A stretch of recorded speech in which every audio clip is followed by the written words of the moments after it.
Hello student, today we will start the new chapter number 5, understanding elementary shapes. Okay, in this chapter we will read about different type of shapes, different type of angle, triangle, okay, different type of shape. So first of all we read the introduction. All the shapes we see around us are formed using curve or lines. Okay, all shapes are if in the line shape or curve shape. We can see corners, edge, planes, open curves and closed curve in our surrounding. We organize them into line segment, angle, triangle, polygon and circles. We find that they are different size and measure. Let us now try to develop tools to compare their size. Okay, in around us there are so many shapes, okay, or they are forms from line और curves. इन दो चीज़ों से ही तो बनती है, या तो हम लाइन से बना सकते हैं या फिर कर्व से बना सकते हैं. देखो जैसे अगर आप लाइन से बनाएंगे, ये शेप बनी तो ये लाइन्स की है, and curve this one, this shape is curve form, this shape is curve form. तो या तो लाइन से बनेगी वो शेप या फिर कर्व से बनेगी. ओके, तो next topic is measuring line segment, how we measure the line segment.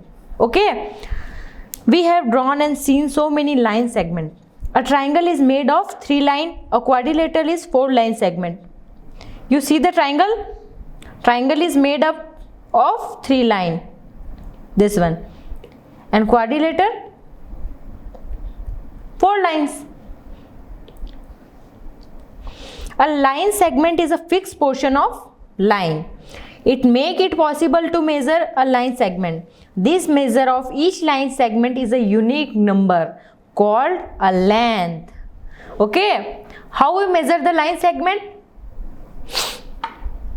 जैसे आपको यहाँ से यहाँ तक की डिस्टेंस मेजर करनी है, तो मैं आपको बोलूँ कि इसकी डिस्टेंस मेजर करिए, तो आप क्या बोलेंगे कि मैंने इसकी डिस्टेंस मेजर करी और वो किस में है, ये क्या है, इसकी लेंथ. ओके, तो डिस्टेंस मेजर करने के लिए हम एक लेंथ टर्म यूज लेते हैं कि इसकी लेंथ कितनी है इस लाइन की. ओके, तो to compare any 2 line segment we find a relation between their length. This can be done in several way. अब मैं आपको बोलूँ कि मुझे किसी लाइन सेगमेंट की लेंथ मेजर करनी है, तो आप कैसे मेजर करेंगे? फर्स्ट ऑफ ऑल आप देखकर बताएंगे कि इसकी, जैसे ये कोई लाइन है तो इसकी लेंथ आप देख के बताएंगे कि हाँ मैम ये 15 सेंटीमीटर है या 14 सेंटीमीटर है या XYZ, तो आप ऐसे बोलेंगे. सेकंड, आप क्या करेंगे, स्केल से मेजर करेंगे नहीं करेंगे, या फिर आप इंच टेप से मेजर करेंगे. यही आपके पास फॉर्मूला है ना इसकी लेंथ चेक करने का. तो देखो, first of all comparison by observation. First of all by observation आप कर सकते हैं, या फिर आप सिर्फ देख के पता लगा सकते हैं. ओके, फर्स्ट लाइन है AB एंड सेकंड लाइन है CD. आपने देखा तो आपने बोला AB is larger than CD. AB मेरी बड़ी है और CD छोटी है. Okay, no issue. अब नेक्स्ट लाइन देखिए, ये वाली जस्ट इसके बिलो साइड में. अब आप बताइए इसमें बड़ी कौन सी है और छोटी कौन सी है. तो आप देखने पे तो पता नहीं लगा सकते ना कि बड़ी कौन है इसमें और छोटी कौन है, तो आप कंफ्यूज हो गए क्योंकि आपको तो एग्जैक्ट लेंथ बतानी है. तो इसमें आप बाय ऑब्जर्वेशन आप कंपेयर नहीं कर सकते. देन उसके लिए आपने किया कंपैरिजन बाय ट्रेसिंग. ओके, तो उसके लिए आपने एक पेपर लिया, देन उसके ऊपर लाइन सेगमेंट बनाया मैंने AB, एंड सेकंड पेपर लिया, उसके ऊपर मैंने लाइन बनाई CD. उसके बाद में मैंने CD को AB पे के ऊपर ओवरलैप किया, पेपर को उसके जस्ट ऊपर ओवरलैप किया. देन उसके बाद में हम कंपेयर करके देखेंगे कि AB बड़ी है और CD AB से छोटी है, तो इससे हम कंपेयर कर सकते हैं. बट ये तो सिर्फ 2 लाइन्स थी. अब मैं आपको बोलूँ कि और कोई PQ लाइन है और दूसरी लाइन है, तो आप ऐसे कैसे कंपेयर करेंगे? तो बार बार आप ऐसे ट्रेसिंग कर करके और आप लेंथ मेज़र करना पॉसिबल नहीं है. देन उसके बाद में एक और नया मेथड हम निकालते हैं, comparing using ruler and divider. ये आपने रूलर देखा है ना, जिसको हम स्केल भी बोलते हैं, ये ऐसा कुछ आपके पास ज्योमेट्री बॉक्स में स्केल आता है ना, ये आपने देखा हो तो ये वाला। तो इस पे हम देखेंगे तो क्या क्या है, इधर तो है सेंटीमीटर्स जो है 15 सेंटीमीटर, और इधर नीचे की साइड में है इंचेस, ये कुछ इंच दे रखे, तो इसमें 15 सेंटीमीटर है और 6 इंच है, ये कुछ इसकी लेंथ है।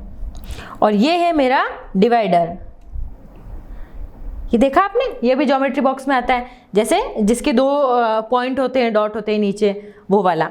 तो इससे भी हम लेंथ मेज़र कर सकते हैं।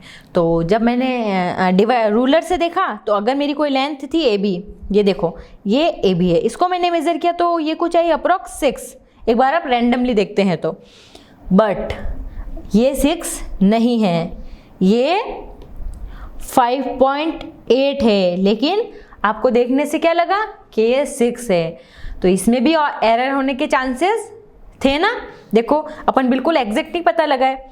अब मैंने लिया डिवाइडर, और डिवाइडर को मैंने ऐसे ओपन किया, जैसे उसके 2 वो हैं तो मैंने इसको ऐसे ओपन किया, और मेरी जितनी भी लेंथ थी, जैसे ये और भी यहाँ था, तो मैंने उसके ऊपर ऐसे रूलर रखा, सॉरी डिवाइडर रखा, और उसके बाद में उसकी लेंथ एग्जैक्ट मेजर कर ली कि हाँ इतनी आई। उसके बाद में मैंने उसको डिवाइडर को बिना हिलाए स्केल पे रखना है जो मेरा रूलर था, और उस पर एग्जैक्ट मेरे को मेज़र करनी है कि कितनी आई। देन उसमें आपको एग्जैक्ट 5.8 पता चल जाएगी, कितनी आएगी, एग्जैक्ट 5.8। तो अब आपको कौन सा मेथड बेटर लगा दोनों में से, रूलर वाला या डिवाइडर वाला, बताइए। किस में आप एग्जैक्ट देख पाए लेंथ, किस में, रूलर में ना, डिवाइडर में ना। रूलर में देखो आपने एग्जैक्ट देख तो लिया, लेकिन हल्का सा उसमें जो पॉइंट का ऊपर नीचे था स्केल में, वो हमको पता नहीं चल पाया, तो इसलिए रूलर की कम एफिशिएंसी है, जबकि डिवाइडर की अच्छी एफिशिएंसी है। तो हम क्या बोलेंगे कि डिवाइडर बेस्ट है। अब देखिए पोजीशनिंग एरर। अब देखो जो हमने रूलर यूज़ किया था ना, उसकी क्या डिसएडवांटेज है, उससे मतलब क्या डिसएडवांटेज। एक तो देखने का भी फर्क पड़ता है, एक आप किसी चीज़ को स्केल है उसको आपने एग्जैक्ट सामने से देखा, ओके, मैंने उसको थोड़ा टेढ़ा होके देखा, तो जो पॉइंट्स है ना एमएम का, वो एक आगे पीछे हो गया, क्योंकि जो सेंटीमीटर था स्केल था ना मेरा 1 2 3 4 5 6 7 8 9 10 ऐसे करके 15 तक था, तो ये 0 और ये 1 और ये 2, और ये भी छोटे छोटे 10 पार्ट्स में डिवाइड था, जिसको मैंने 1 centimetre is equal to 10 mm, कितना था मेरा 10 mm, यानी जो 1 mm था ना वो 1 सेंटीमीटर का 10th पार्ट था, बिल्कुल छोटा सा। तो मुझे वो मेजर आना भी बहुत ज़रूरी था। अगर मैंने हल्की सी मिस्टेक कर दी तो मेरा आंसर इक्वल नहीं आएगा और मेरा आंसर रॉन्ग आएगा। तो ये कुछ मेरा स्केल था 0 से 1 के बीच में। अब मेरा मेजरमेंट 2 पे है और 1.9 पे आ रहा है कुछ, तो अगर आपने उसको इस साइड से देखा तो आपको थोड़ा सा कम दिखेगा, लेकिन मैंने इस साइड से दिखा तो आपको थोड़ा ज़्यादा दिखेगा। तो अगर आपने ऐसा टेढ़ा होके देखा तो आपको दिखेगा 1.8, और आपने इस साइड से दिखा तो आपको दिखेगा 2। ओके, तो दोनों ही आंसर मेरे रॉन्ग होंगे, लेकिन मेरा एग्जैक्ट आंसर कितना आना चाहिए 1.9। तो वो किससे हुआ, आपकी पोजीशनिंग एरर से, आपके देखने के तरीके से। अगर आपने एग्जैक्ट सामने से देखा तो इट्स ओके, लेकिन आपने साइड में थोड़े से एंगल से देखा तो वो जो स्केल है वो गलत मेजरमेंट देगा, रॉन्ग मेजरमेंट देगा। तो इसलिए पोजीशनिंग एरर भी पॉसिबल है। तो इसके लिए हमने क्या किया, let us use the divider to measure the length. We use the divider to solve this problem. First of all we take the divider and take the measurement of the line, then we keep on the scale, then we find the exact measurement on the divider. okay, तो इससे हमारी जो error की जो बिल्कुल percentage है error के वो बहुत कम हो जाएंगे और हमारा एक्यूरेट आंसर मिलेगा। ओके, इससे डिवाइडर से। तो डिवाइडर और रूलर दोनों में से डिवाइडर बेटर है। ओके, करें exercise 5.1 start. Okay, first question, what is disadvantage in comparing line segment by mere observation. क्या डिसएडवांटेज है comparing line segment by mere observation? Okay, सिर्फ अपन देख के पता लगा रहे हैं तो उसमें क्या डिसएडवांटेज होगी? आप बताइए क्या डिसएडवांटेज है? ओके, बड़ी और छोटी है, ज़्यादा अगर कोई लॉन्गेस्ट है और कोई स्मॉल है तो ठीक है। ओके, उसमें आप बता सकते हैं कि this one is larger and this one is smaller. But कोई बिल्कुल सेम लेंथ है, बिल्कुल पॉइंट्स में कुछ उसमें डिफरेंस है, तो आप उसमें कंफ्यूज हो जाएंगे। तो सिर्फ ऑब्जर्वेशन से आप उसका अंदाज़ा नहीं लगा सकते। इसमें बहुत सारी डिसएडवांटेज है कि उसमें एरर आने की पॉसिबिलिटी ज़्यादा रहती है। Next, why it is better to use divider than ruler while measuring the length of the line segment. Okay, तो डिवाइडर में क्या होता है, पॉइंट्स में भी जो ऑब्जर्वेशन एरर आ सकती है। देखो ये हमने देखा था ना observation error, this one positioning error.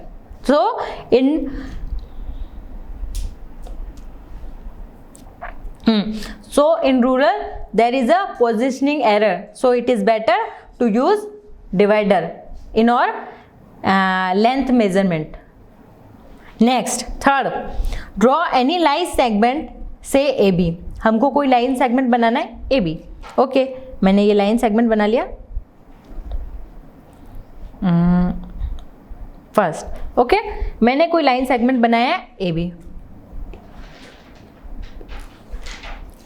Next, take any point C lying in between A and B। और C कोई पॉइंट है जो A और B के बीच में लाई करता है। उसके बाद में measure the length of AB, BC and AC and is AB equal to AC plus CB। और हमको ये प्रूव करना है कि AB यानी पूरा इज इक्वल टू AC, ये AC एंड देन BC, ये इन दोनों के सम के इक्वल है। तो फर्स्ट ऑफ ऑल हम सपोज करते हैं कि AC is equal to 4 centimetre and CB equal to 5 centimetre. तो अगर 4 एंड 5 को अगर हम सम करते हैं तो हमारा आंसर क्या आता है, 9 सेंटीमीटर। और टोटल AB को देखें तो कितना होगा, वो भी 9 centimetre. So AB equal to AC plus BC हो गया इक्वल दोनों के, hence prove. Okay, first of all हमको कोई AB लाइन लेनी है, उसके बीच में कोई पॉइंट लेना है C। ओके, जो उसके बीच मिड पॉइंट हो। मिड पॉइंट ज़रूरी नहीं है, आप कोई भी पॉइंट ले सकते हैं। ओके, देन उसके बाद में हमने सपोज किया है ये 4 है और ये 5 है। अब इन दोनों का सम कितना हो गया, 9। और अगर इन दोनों को ऐड करूं तो भी 4 प्लस 5, तो हम कह सकते हैं कि AB equal to AC plus BC। Okay, clear. Next question करें।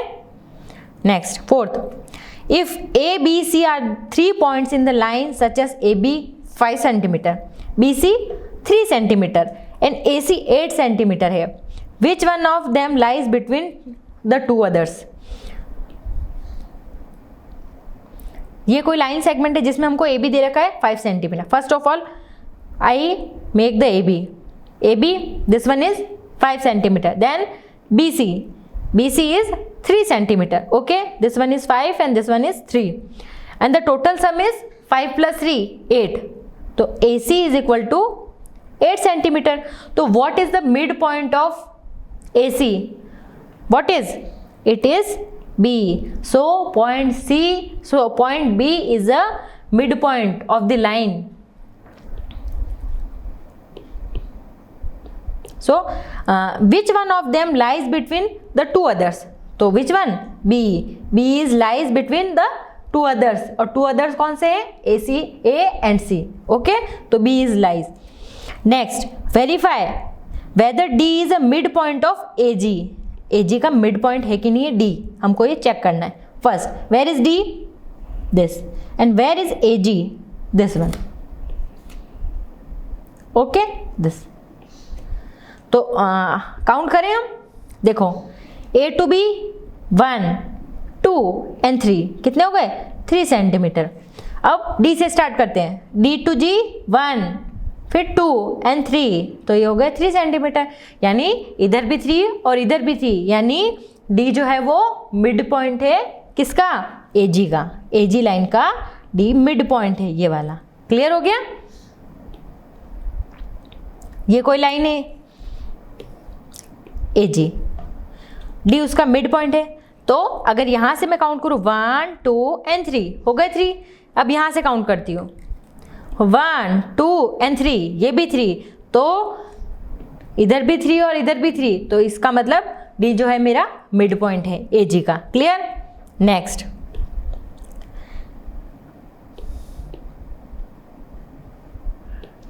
B is mid point of AC and C is mid point of BD। मतलब A कोई AC का A एंड C है, उसका B मिड पॉइंट है, और दूसरी कोई लाइन है BD, तो B एंड D यानी इससे आगे होगा, उसका मिड पॉइंट है C। Okay, C mid point है, तो यानी ABCD यानी एक स्ट्रेट लाइन है। तो ये कोई लाइन है A और C का मिड पॉइंट है B, और B और D लाइन का मिड पॉइंट है C। तो if AB equal to BC हो गया, क्योंकि इसका मिड पॉइंट है। अगर मैंने AB 2 सेंटीमीटर है इफ सपोज, तो BC कितना हो गया? Also 2 centimetre. Then C is mid point of line BD, then BC also 2 centimetre, then CD also 2 centimetre. Then hence prove कि AB equal to CD equal to BC, all three are 2 centimeter, so AB equal to CD, hence prove कि AB CD के equal होगा। Next question, draw 5 triangles and measure their sides, check in each case if the sum of the length of any 2 sides is always less than the third sides। okay, if we make the triangle and give the measurement 2 centimeter, 5 centimeter and 4 centimeter, so the length of the 2 sides, sum of the 2 side is always greater than the third side, यानी 2 sides का जो sum है वो always third side से ज़्यादा होना चाहिए। Okay, करके देखते हैं। ये मैंने कोई लिया 2 5 and 4, तो 2 प्लस, स्टार्टिंग से चलती हूँ, 2 प्लस 4 6 हो गया, और 6 ग्रेटर देन 5 से है। इन दोनों साइड्स का सम थर्ड साइड से ज़्यादा होना चाहिए। First condition okay.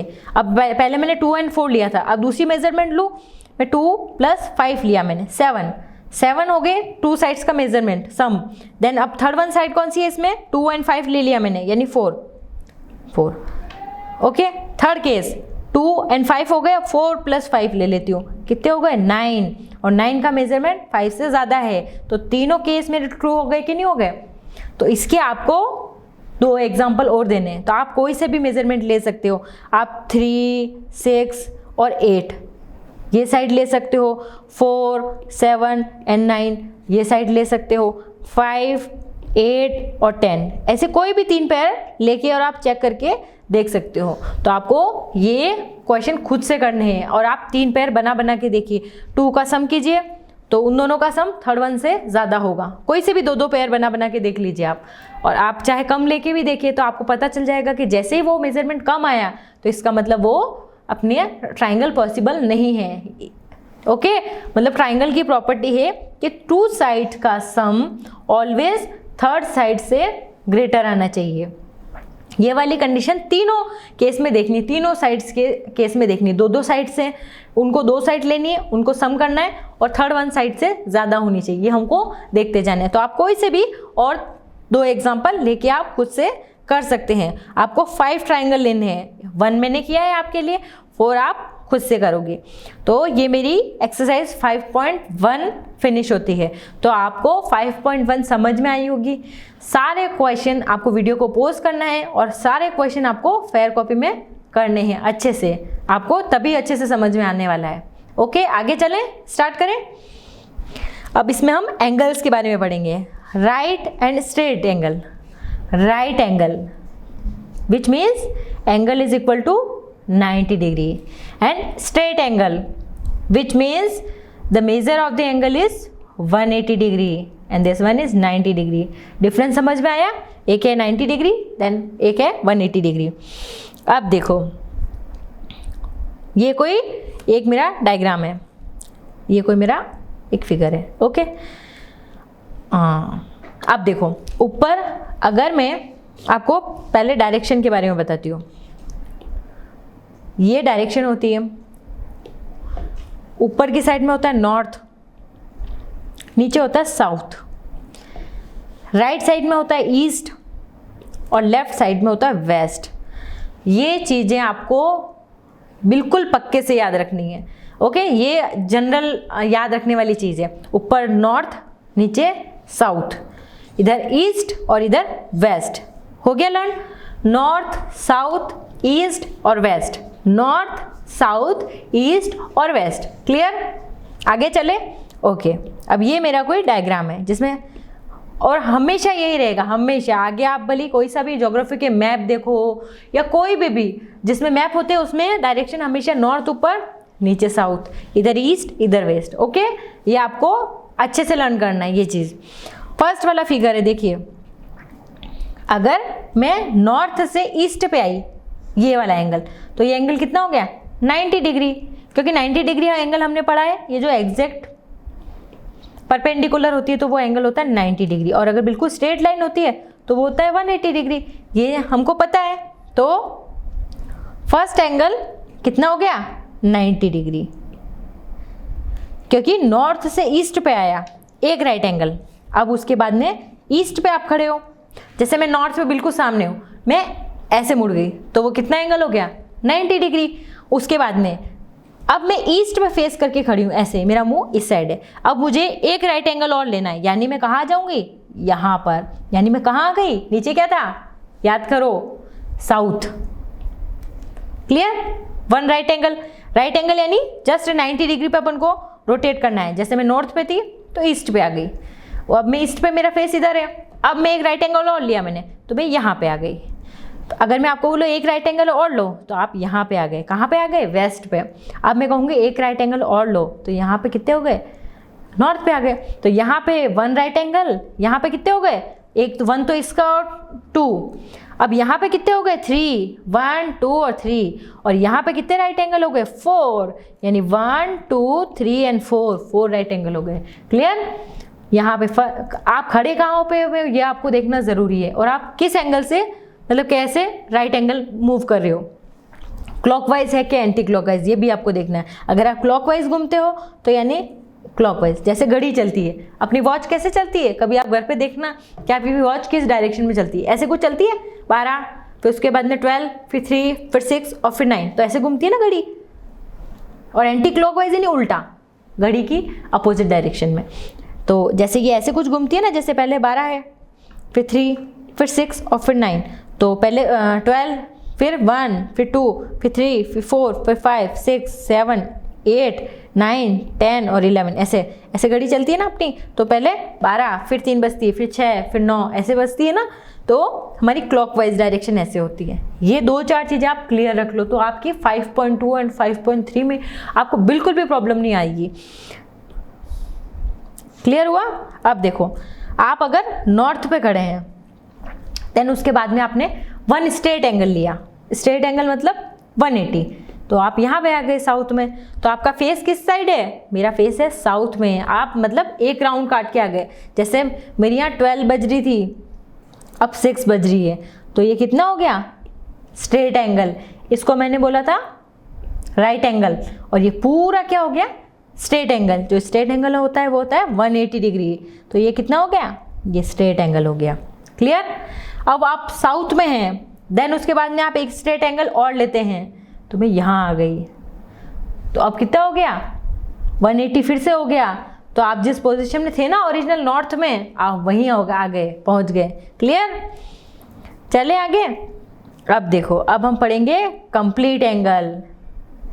एक तो हमने पढ़ा राइट एंगल, एक हमने पढ़ा स्ट्रेट एंगल, और अब हम पढ़ेंगे कंप्लीट एंगल। मतलब जहाँ से स्टार्ट हुए हम वहाँ आ गए। मतलब जैसे 12 बज रही है और वापस 12 कब बजेगी? पूरा कंप्लीट एंगल। वॉच जब कंप्लीट करेगी तभी होता है ना पूरा, तो वो कंप्लीट एंगल कहलाता है। जैसे मेरी इसमें 12 है, 12 से स्टार्ट किया, देन तो ये मेरा कंप्लीट एंगल हो गया। क्लियर हुआ? अब देखो, यहाँ पे कुछ 3 वॉच दे रखी है। फर्स्ट वाली में देखो 12 to 6, अब मैं यहाँ से 12 to 6 आई, यानी कितना रिवोल्यूशन हुआ? देखो ये पूरा एक सर्कल है तो 1 रिवोल्यूशन है। अगर ये उसका हाफ आता है यहीं तक आता है तो मैं उसको क्या बोलूँगी 1/2 रिवोल्यूशन। या फिर कितने राइट एंगल हो गए, यहाँ से यहाँ तक 1 और 2 राइट एंगल। देखो ये मैं आपको एक चीज़ क्लियरली समझाती हूँ। फर्स्ट ये मेरी कोई वॉच है, ओके। मैं यहाँ से 12, 3, 6 और 9 ये कोई था। अब मैं 12 से 3 पे आई, कितने राइट एंगल 1, 90 डिग्री कितने हो गए 1। सेकंड में ये एक 90 और 290 कितने हो गए 180 डिग्री यहाँ पे हो गए। अब यहाँ पे आ गई, अब यहाँ तक कितने हो गए 3 राइट एंगल जिसको मैं 270 डिग्री बोलती हूँ, और यहाँ तक आते आते 4 राइट एंगल यानी 360 बोलती हूँ। क्लियर। फर्स्ट में 90, फिर 180, फिर 270 और फिर 360। क्लियर हुआ। अब देखो मैं आपको एक बहुत अच्छी टेबल बताऊंगी, अगर आप वो टेबल लर्न कर लोगे तो आपके एक क्वेश्चन गलत नहीं होगा। क्लियर बच्चों। देखो अब यहाँ से ये 12 थी, ये 3, ये 6 और ये 9। अब यहाँ पे आप आए 1, 2, 4, 5, 7, 8, 10 और 11। ये आपकी ऐसी कोई वॉच होती है। तो आप जब 12 से 3 तक आए तो आपने कितने राइट एंगल किए 1, और उसमें आर कितने हुए 1 आर, 2 आर और 3 आर। कितने आर हो गए 3 आर। अब आप 12 से 6 पर आए तो कितने आर हो गए 1, 2, 3, 4, 5 और 6। कितने आर हो गए 6 आर हो गए। तो अगर जैसे इसको मैं बोलूँगी 1/4 पोर्शन कितना हो गया, क्योंकि देखो अगर आपके पास में ये कोई शेप है, अब मैं आपको बोलूँ इसके 4 पार्ट करो तो आप क्या करोगे ऐसे कुछ, ओके। तो 4 पार्ट कर दिए तो ये वाला पार्ट सिर्फ इतना पार्ट कितना होगा 1 पार्ट है, उस 4 पार्ट में से 1 पार्ट ही हो गया। अब ये वाला पार्ट अगर मैं बोलूँ तो आप क्या बोलोगे ये पूरा हाफ पार्ट हो गया। अब ये तीनों पार्ट लेने हैं तो आप बोलोगे 3/4 पार्ट हो गया, और ये वाला अगर पूरा होल पार्ट ले लूँ तो आप बोलोगे 1 पार्ट हो गया। क्लियर। तो इसको समझने के लिए अब देखो फर्स्ट क्वेश्चन, ये मेरा 12 से 6 तक कितना हो गया, ये वाला पार्ट कितना हो गया पूरा हाफ पार्ट हुआ कि नहीं हुआ। तो इसको मैं फ्रैक्शन में कैसे लिखूंगी 1/2। क्लियर, हाफ पार्ट है। अब देखो मुझे 6 to 9 जाना है, यानी ये कितना पार्ट हो गया 1 राइट एंगल, और ये 1 पार्ट है किसका, अगर मैं इसको 4 पार्ट में डिवाइड करूँ तो सिर्फ 1 पार्ट ही तो हो रहा है, तो 1 पार्ट है टोटल 4 पार्ट का, तो इसको मैं बोलूँगी 1/4 राइट एंगल। थर्ड, अब देखो मुझे 1 से स्टार्ट करना है और 10 तक जाना है। अब देखो इसमें आप कंफ्यूज हो गए, अब मुझे 1 से 10 तक जाना है। अब इसमें आर कितने हुए आप कैसे पता लगाओगे। तो देखो मैंने क्या कंडीशन बताई थी आपको, आर काउंट करते जाना तो आपको राइट एंगल, तो 3 आर में 1 राइट एंगल हो रहा था, तो 1 से 2 और 2 से 3 और 3 से 4 यहाँ तक मेरा हो गया 1 राइट एंगल यानी 90 डिग्री हो गया। अब यहाँ पे 4 तक हो गया, अब 4, 5 और 6, सॉरी 4 को छोड़ना है, 5, 6 और 7, तो यानी यहाँ तक कुछ सेकंड राइट एंगल होगा, और 7 तक हो गया, 8, 9 और 10, तो यहाँ पर थर्ड राइट एंगल होगा, यानी कितने राइट एंगल हो गए 3 के लिए क्या बताया था 3 राइट एंगल यानी 3/4 रिवोल्यूशन हो गया। क्लियर।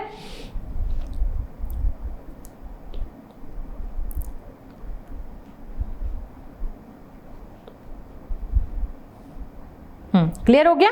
अब देखो ये मैंने एक आपके लिए टेबल बनाई है, अगर आप ये टेबल लर्न कर लोगे तो आपके एक भी क्वेश्चन गलत नहीं होगा। देखो एंगल 90 है तो उसके लिए क्या कितना फ्रैक्शन था 1/4 हमने बताया था ना। देखो ऐसे मैंने आपको सर्कल वो बताया था वॉच, तो उसके बाद में 90 के लिए जब यहाँ से आ रहा है तो 1/4 पार्ट ही कवर हो रहा है, तो उसको, और कितने राइट एंगल हो रहे हैं यहाँ से यहाँ तक कितने 1 राइट एंगल ही हो रहा था, ओके। और कितने आर कंप्लीट हो रहे थे, तो कितने आर हो रहे थे यहाँ 12 और यहाँ 3 है, तो 1, 2, 3 कितने आर 3 आर। क्लियर। नेक्स्ट 180 के लिए, 180 के लिए आप यहाँ से, ये मेरा कोई वॉच थी, देन उसके बाद में यहाँ पे 12 और 3 और यहाँ 6। तो ये 180 कब होगा? जब स्ट्रेट लाइन होगी। तो ऐसे कुछ था, तो उसमें कितने हैं? 180 के लिए क्या था? हाफ, यानी हाफ पोर्शन ले रही थी मैं, ये देखो इधर वाला। क्लियर? और उसके लिए कितने राइट एंगल हो रहे थे? कितने हो रहे थे? देखो 1 राइट एंगल तो इतना और सेकंड वाला इतना, तो 2 राइट एंगल हो रहे थे। और आर कितने हो रहे थे? यहाँ से यहाँ तक 6। क्लियर? 6 आर हो रहे थे। नेक्स्ट एंगल था 270, जो हम यहां तक आ रहे थे,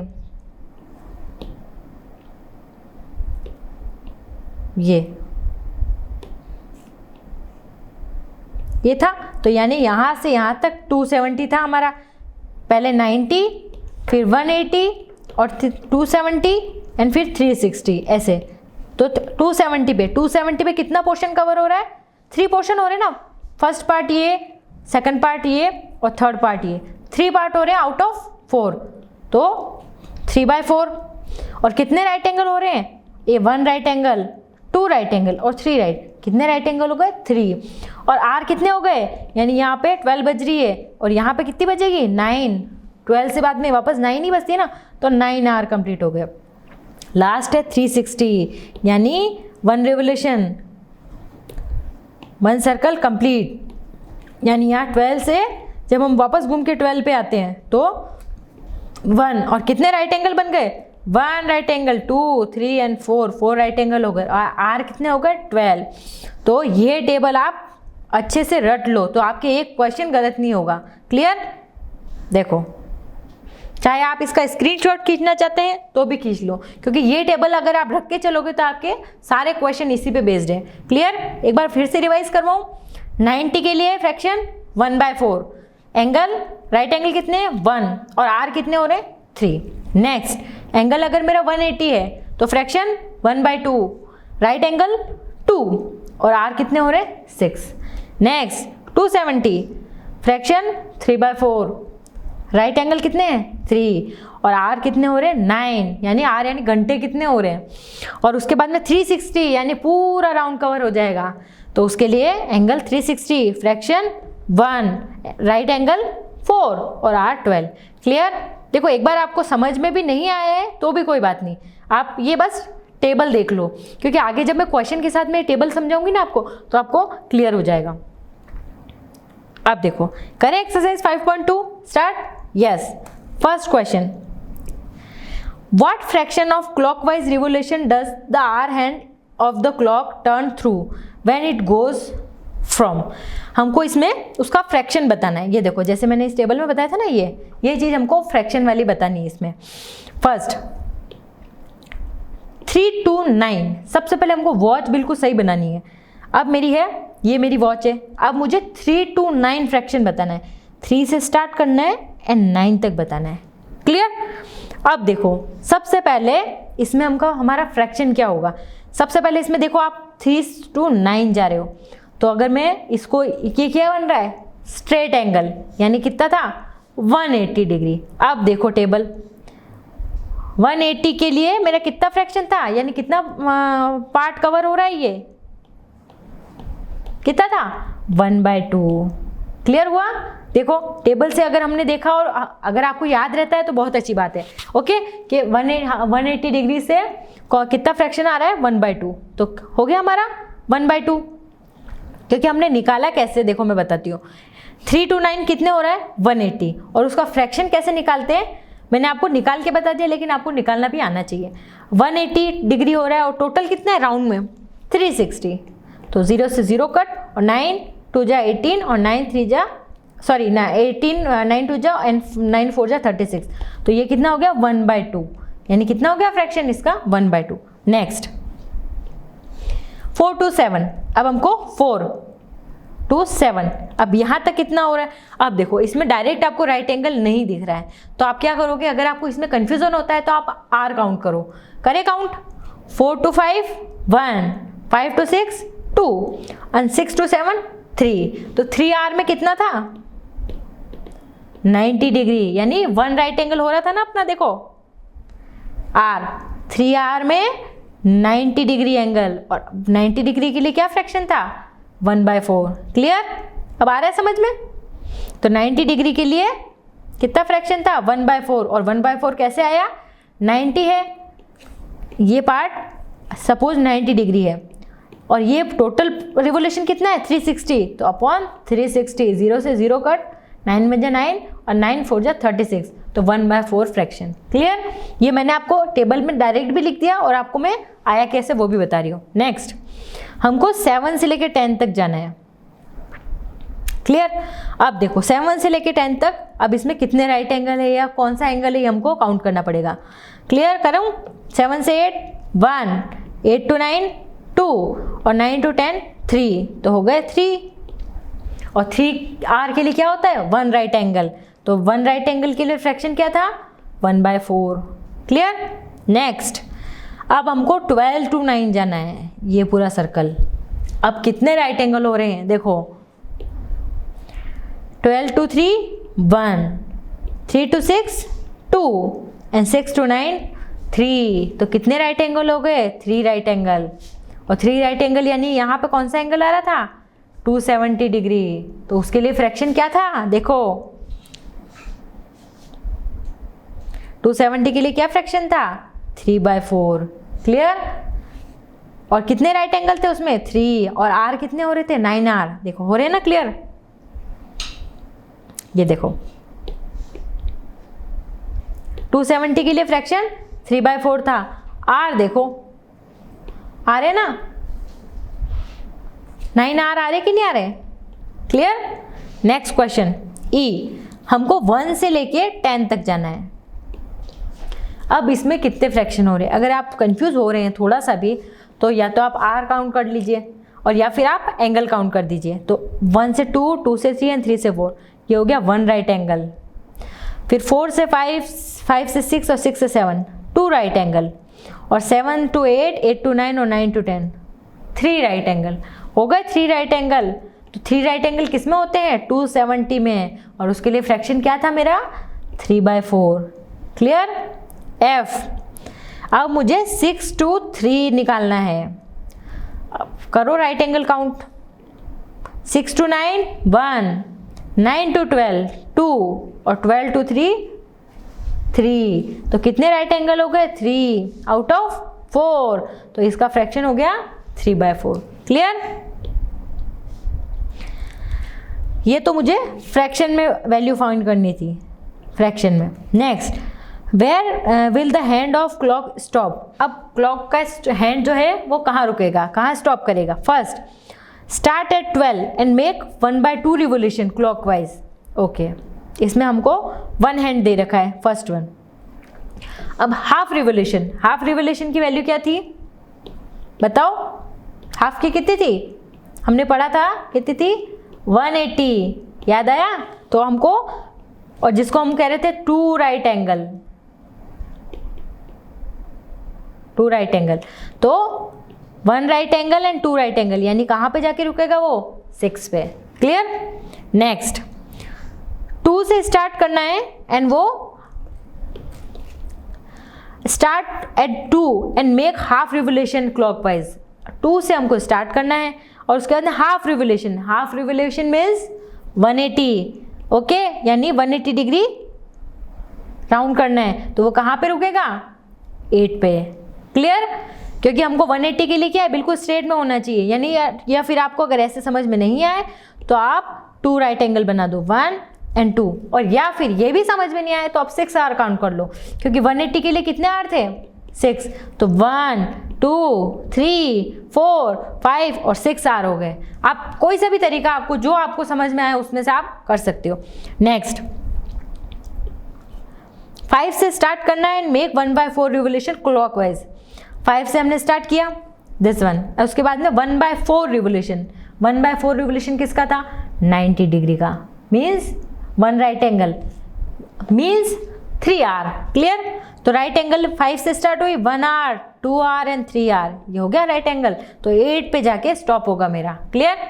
नेक्स्ट, 5 से स्टार्ट करना है एंड 3/4 रिवोल्यूशन, मुझे 5 से स्टार्ट करना है और 3/4 रिवोल्यूशन करना है, तो मैंने 5 से स्टार्ट किया और 3/4 रिवोल्यूशन किसका था वो 270 थी, और या फिर वो कितना था 9R। अगर आपको नहीं समझ में आए तो आप 9R काउंट कर लो, तो 1R 2 3 4, 5, 6, 7, 8 और 9, यानी वो किस पे जाके स्टॉप होगा?